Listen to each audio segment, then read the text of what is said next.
There's this huge fight brewing right now over our digital privacy. On one side, you've got this future of total convenience, and on the other, well, a potential surveillance nightmare. And right at the center of the storm is the head of the messaging app Signal, Meredith Whittaker. And trust me, she is sounding a major, major alarm. So I want you to imagine a personal AI assistant, kind of like a robot butler that just runs your life for you. This is the future that Silicon Valley is getting incredibly excited about. But the big question Whittaker is forcing all of us to ask is, what's the real cost here? Is this helpful butler a dream come true, or is it a privacy disaster just waiting to happen?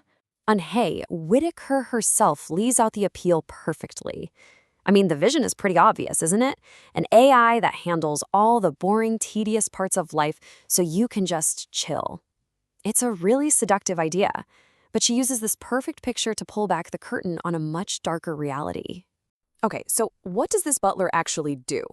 Well, it books that concert you wanted to see, it messages your friends to figure out who's going, and then it drops the event right into your calendar. It's seamless, it's simple, it's incredibly helpful.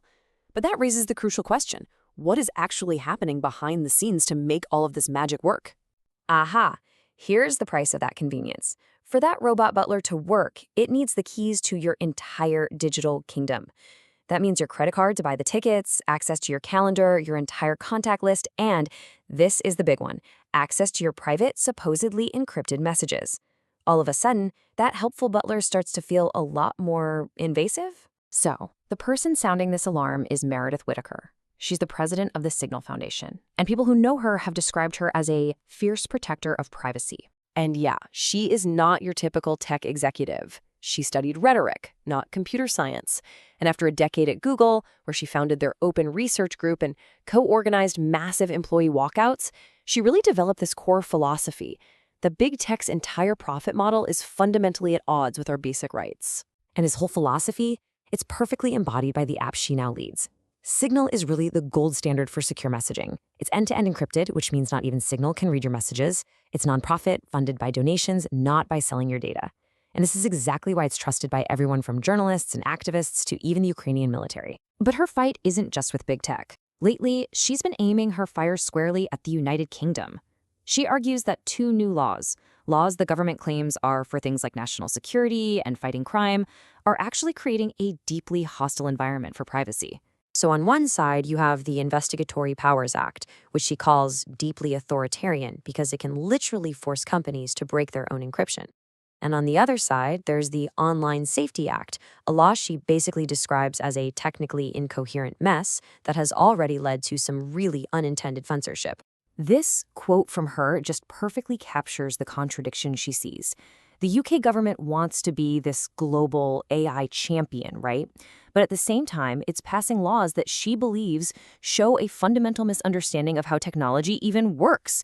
She sees it as this big battle playing out inside the government itself. And all of this leads to what she considers the single greatest danger, the one thing that makes this a global issue: the government's demand for a backdoor into encrypted services. The legal tool they use for this is called a technical capability notice. And what makes it so, in her words, pernicious and alarming is the secrecy.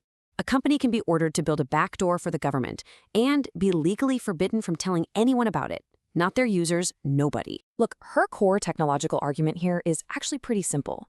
There is no such thing as a backdoor that only the good guys can use. It's impossible. You can't build a special key for the UK government that a hostile state or a criminal hacker can't also find a way to exploit. A weakness in one place becomes a weakness for absolutely everyone. So think about it. If you weaken security for users in London, you're not just putting them at risk. You're actually creating a vulnerability that can be used against anyone, anywhere in the world. That backdoor built for the UK Home Office? Well, it's also a potential backdoor for the government of Belarus, for hackers who are targeting a journalist in Kyiv, or for literally anyone else with the skill to exploit it. It poisons the entire global network. And you have to understand, for Signal, this isn't some philosophical debate. Their position is absolute. Whittaker has made it crystal clear: if they are ever served one of these notices, they will pull their service from the UK entirely, rather than compromise their encryption. Period. Okay, so this all might be sounding a little abstract. It's easy to listen to all this and think, all right, but how does this really affect me? And that's the question that always comes up in these privacy debates. It's a fair point, right?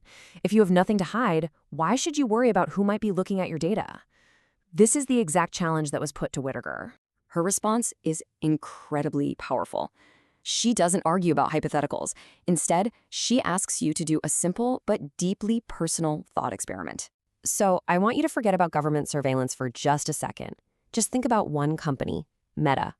Think about everything you've ever done on Facebook and Instagram. Every single click, every message, every photo. Now, let's get really specific. Your private direct messages, every like you've ever given, every photo, even the ones you edited but decided not to post. Every single interaction you have ever had. It's a deeply, deeply intimate portrait of your life. Now, imagine all of it. Every last bit is leaked, just dumped online. And a link is sent to your boss, to your family, to your friends. Everyone you know can suddenly see everything.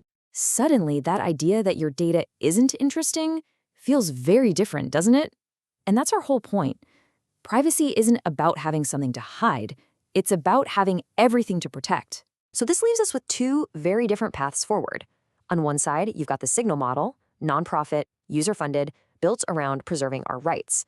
And on the other side, you've got the dominant big tech model, surveillance for profit, funded by advertising, which leads to what Whittaker bluntly calls a sad enshittification of the services we use every day. The question she leaves us with is, which one of those futures are we building?